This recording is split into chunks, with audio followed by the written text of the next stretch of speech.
monde, donc là on est le lendemain, oui je sais, je porte encore ma veste Patagonia, mais je l'aime trop, puis elle est trop confortable. Donc là en fait on a un gros problème, c'est notre congélateur avec notre réfrigérateur, il ne gèle plus. Ben en fait la température varie entre -1, -2 et le plus froid -5, mais ça fait en sorte qu'il y a des choses qui ne restent pas gelées malheureusement, donc ça va être un problème qu'on va devoir regarder. Mais un des grands avantages, c'est que moi je ne stocke pas beaucoup d'aliments, surtout au congélateur, parce que justement à cause du gaspillage alimentaire, soit par le fait que les choses restent trop longtemps dans le congélateur et n'ont plus la même texture, le même goût, ou encore lorsque des catastrophes comme ça arrivent, eh bien on est mal pris. Heureusement ces temps-ci il fait -15 à l'extérieur, donc on peut mettre nos choses à l'extérieur en attendant. Mais tout ça pour dire que là je vais vider le congélateur pour de vrai le plus possible, pour passer le plus d'aliments possible, pour éviter de devoir comme stocker, entreposer et gérer toute cette nourriture là. Donc là je vais aller préparer des muffins et vives. Donc ça c'était un produit qu'il m'avait envoyé il y a quelques semaines qui sont vraiment trop bons, mais là dans le fond je vais les faire cuire pour avoir ça de moins à gérer. Mais aussi plus tard aujourd'hui je vais faire des hautes cuisses au four braisées à la sauce soya et à l'érable. Ça encore une fois c'est une viande, ça fait quelques semaines qu'elle est dans le congélateur, là c'est le temps de la cuisiner, donc ça je vais vous montrer un peu plus tard aujourd'hui. Mais là pour le moment je vais aller faire les muffins. Mais là, tant qu'à partir le four, je vais regarder pour faire une autre recette qui va utiliser le four, parce que je trouve ça dommage d'utiliser le four pour seulement 6 petits muffins. Donc je vais regarder pour faire cuire une autre recette en même temps pour optimiser en fait l'utilisation d'énergie du four. Finalement, après avoir cherché un peu sur internet, j'ai décidé de faire un gâteau hongrois. Je l'ai déjà fait par le passé puis c'est vraiment délicieux. C'est un petit gâteau dessert pour le café puis à manger en dessert. Puis là dans le fond ça prend du beurre. Puis là il me reste presque plus de beurre préparé, mais l'autre jour en liquidation j'ai acheté de la crème 35% en liquidation à 2,99$ parce que la date c'est le 13 février et aujourd'hui on est le 15 février. Donc je vais essayer de faire du beurre maison pour la première fois. Puis là je me demandais si la crème 35% ça allait marcher et j'ai regardé et Ricardo dit que ça marche avec la crème 35%.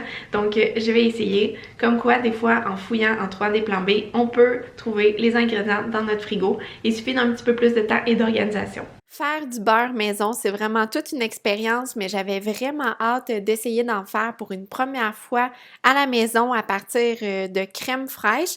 Donc, vous me direz en commentaire si vous en avez déjà fait, vous, à la maison. Puis, dans le fond, faire du beurre, ça demande plusieurs étapes de fouettage et surtout, ça demande beaucoup de temps. Donc, si jamais vous avez un batteur sur socle, c'est vraiment ce que je recommande parce que moi, j'avais seulement la petite mixette et attendez d'entendre ça, ça m'a pris 35 minutes de fouettage avant d'arriver à la consistance du beurre. Donc, ça m'a pris énormément de temps alors que la recette originale, si je me trompe pas, ça mentionnait 10 minutes. Donc, en fait, j'ai fouetté ma crème jusqu'à temps qu'elle devienne de la crème fouettée et par la suite, j'ai dû fouetter encore un bon 10 minutes avant que ça change de texture et par la suite, j'ai encore fouetté un 5-10 minutes jusqu'à temps que ça atteigne un nouveau stade. Et dans le fond, pour faire le beurre maison, c'est qu'il faut vraiment continuer de fouetter jusqu'à la fin. À partir du moment où ce que le gras se détache du lait, donc on obtient deux substances, soit le beurre qui est le gras ainsi que le petit lait. Et à ce moment-là, c'est là que j'ai passé le beurre sous l'eau selon des recommandations que j'ai pu voir sur les réseaux sociaux dernièrement. Et j'ai fait vraiment ma motte de beurre et j'ai conservé le petit lait pour faire d'autres recettes. Financièrement parlant, est-ce que ça vaut la peine de faire son beurre à la maison? Je vous dirais pas réellement, ça dépend vraiment du prix du beurre ainsi que du prix de la crème à l'épicerie. Comme ici, ça m'a coûté 2,99$ en méga liquidation pour de la crème et j'ai réussi à faire une demi-livre de beurre avec la crème. Donc, ça dépend vraiment des prix, je vous dirais, mais sinon, pour le temps, je vous dirais qu'à l'avenir, je vais plutôt opter pour le beurre déjà fait à l'épicerie. Donc pour la recette du gâteau hongrois, les ingrédients vont comme suit. Puis j'ai écrit ici les mesures ici pour le Québec. Sinon c'était une recette française. Puis en fait je vais faire la moitié de la recette. Donc je vais couper tous les ingrédients en deux, sauf l'œuf que je vais quand même mettre l'œuf entier. Faire le montage, puis je voulais juste signifier en fait que par le passé, j'avais déjà fait cette recette et c'était meilleur. Puis si ma mémoire est bonne, j'avais remplacé une partie de la farine, peut-être une demi-tasse par de la farine d'amande et aussi j'avais mis de l'extrait d'amande pure plutôt que de l'extrait de vanille et dans nos souvenirs, c'était meilleur. Donc juste garder ça en tête. Donc la première chose, c'est que je vais prendre le beurre que je viens de faire. Ça demande une tasse, puis je coupe la recette en deux, donc une demi-tasse de beurre qu'on va venir mélanger avec le sucre. 2 tiers de tasse de sucre. Ensuite, j'ai ajouté un œuf, la vanille, puis là, je vais ajouter 2 cuillères à soupe de miel.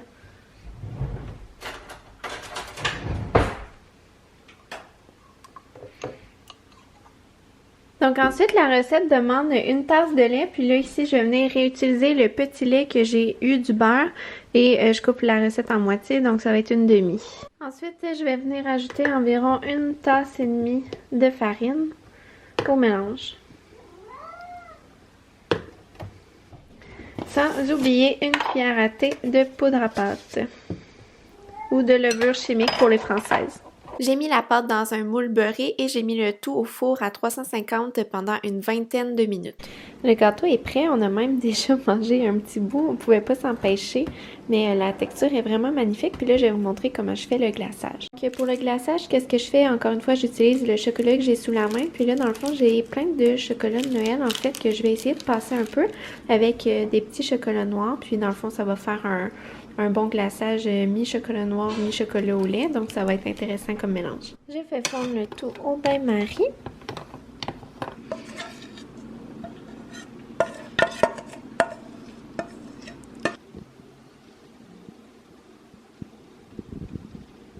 Et j'ai un pot de noix, fait que je vais trier pour garder seulement les amandes et je vais les effiler. Après 1 heure, le chocolat sur le dessus du gâteau devient un peu croquant et c'est délicieux. Et encore une fois, c'est un bon exemple qu'en utilisant qu'est-ce qu'on a sous la main, eh bien on peut faire de la pâtisserie et même des gâteaux.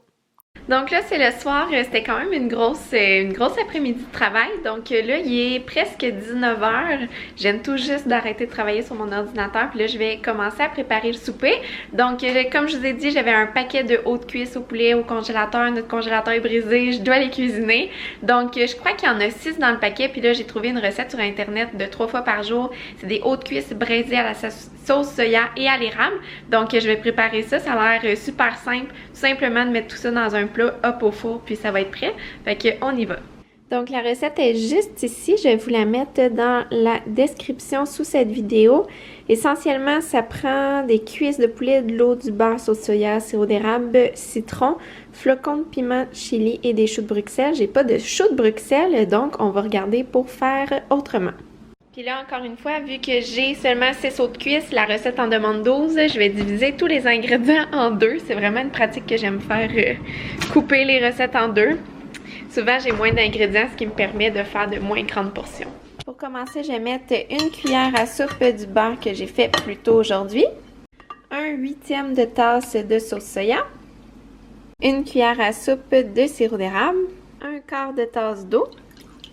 La recette demande le jus d'un demi-citron. Je n'ai plus de citron et je n'ai pas de jus de citron concentré non plus.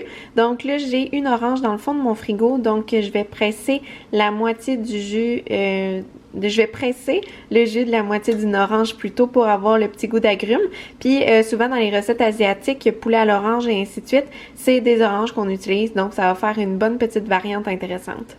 Puis je viens de penser, il me restait en fait du jus d'orange qu'on avait acheté une fois pour un brunch avec des amis.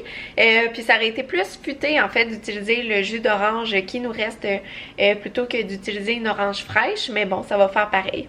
Et des flocons de piment chili, ça honnêtement ça fait une éternité que j'ai ces épices-là. Et pourtant c'est toujours bon dans les recettes. Donc il y a toujours le goût épicé. Donc comme quoi des fois les épices, ça se conserve longtemps. Donc là, en légumes frais, j'ai plus grand chose. Par contre, j'ai un restant de légumes congelés ici, brocoli, chou-fleur, plutôt que des choux de Bruxelles. Donc, je vais utiliser ça. Et aussi, j'ai des asperges. Donc, je crois que essentiellement un légume vert, ça va faire l'affaire. Donc, je vais ajouter tout ça aussi avec les hauts de cuisse au four. Je pense que mon plat il est pas mal plein, mais bon, on met tout ça au four. Là, pendant que ça cuit, il reste quand même 30 minutes de cuisson. Puis là, j'ai vraiment un petit creux. Fait que là, je cherchais quelque chose pour faire un apéro. Mais un apéro plutôt faible en glucides. En tout cas, c'est comme ça que j'aime faire les choses. Fait que là, j'ai regardé dans mon frigo qu'est-ce que j'avais. Je vous dis, il reste vraiment pas grand-chose. Mais j'ai trouvé quelques ingrédients pour faire une trempette que je vais pouvoir manger sur des concombres. Je vous montre ça. Donc ici, il me reste un restant de fromage à la crème. J'ai aussi un tout petit restant de yogourt nature et sinon l'ingrédient clé ici ça va être un mélange d'épices et piqûres. C'est un nouveau que j'essaie. Dans le fond, c'est une imitation de bacon. Il y a du parmesan, de l'oignon puis des trucs comme ça. Puis, je sais que dans les démonstrations, ils font souvent une espèce de fromage frais avec ce mélange d'épices. Donc, je vais faire ça. Donc là, je vais tout simplement mélanger le tout. Pas plus compliqué que ça. Puis c'est fou, mais le mélange d'épices, là, ça a l'air vraiment bon. C'est la première fois que je l'essaie. Puis ils recommandent de le mettre dans des œufs. Puis moi, dans le fond, les œufs, j'aime ça avec de la viande comme au travers ou du fromage ou des oignons verts. J'ai assez de la difficulté à manger mes œufs ordinaires. Puis là, étant donné que c'est comme une imitation de bacon, je pense que ça m'aiderait vraiment à chercher les goûts que j'aime pour mes œufs du matin. Fait que je trouve ça vraiment intéressant. Fait que je vais continuer de mélanger. Le moment de goûter.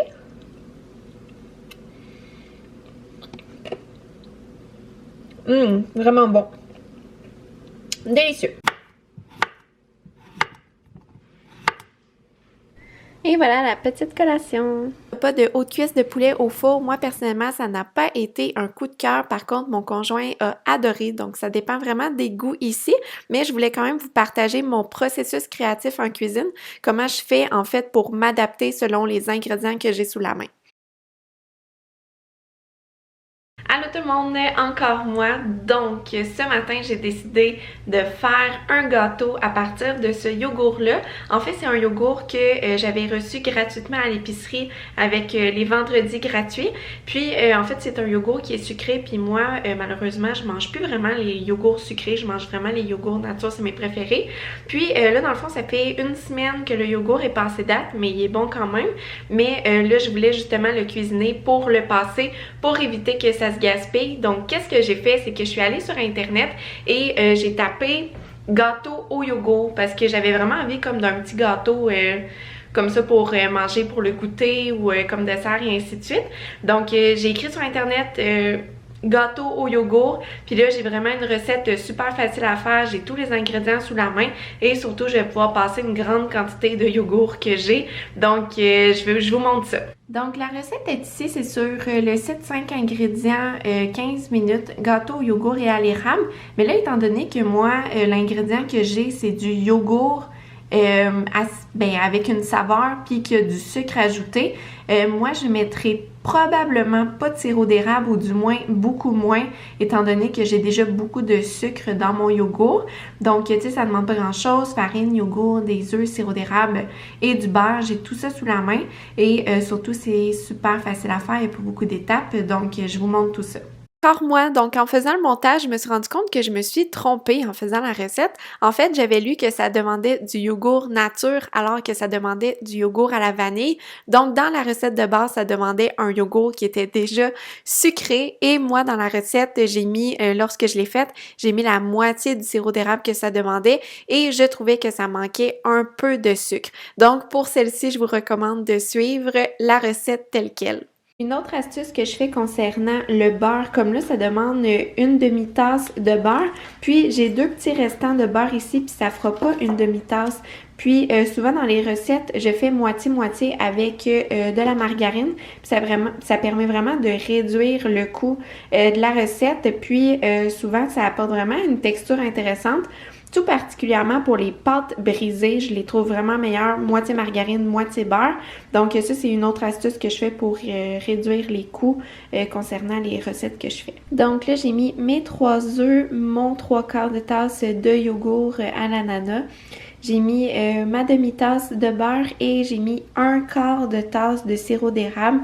versus la demi-tasse de sirop qu'il demandait. Et maintenant, j'ai ajouté les ingrédients secs, donc de la farine blanche normale, une cuillère à soupe de poudre à pâte et j'ai mis une demi-tasse de poudre d'amande. Au début, ça demandait une tasse et demie de farine normale, mais des fois, j'aime ça, en fait, mettre une petite partie d'une autre farine ou comme là, de la poudre d'amande pour réduire l'utilisation de farine dans la recette, mais aussi pour apporter plus de nutriments et plus de protéines. J'ai mis le gâteau au four pendant une trentaine de minutes à 350 degrés et c'était vraiment délicieux. C'était un petit gâteau léger, pas trop sucré et surtout, c'est une recette que je recommande si jamais vous avez du yogourt passé date ou qui approche la date de péremption et que vous voulez éviter que ça se gaspille.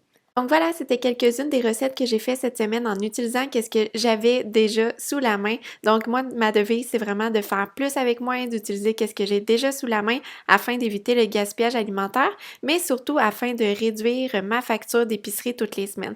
Donc vous me direz en commentaire si jamais vous aimez ce genre de vidéo, ça me ferait super plaisir de vous partager plus de recettes vide frigo avec vous. Je trouve que c'est toujours un peu chaotique de vous partager tout ça dans le moment pendant que je suis en train de cuisiner, mais si vous aimez ça, ça va me faire plaisir d'en partager davantage avec vous.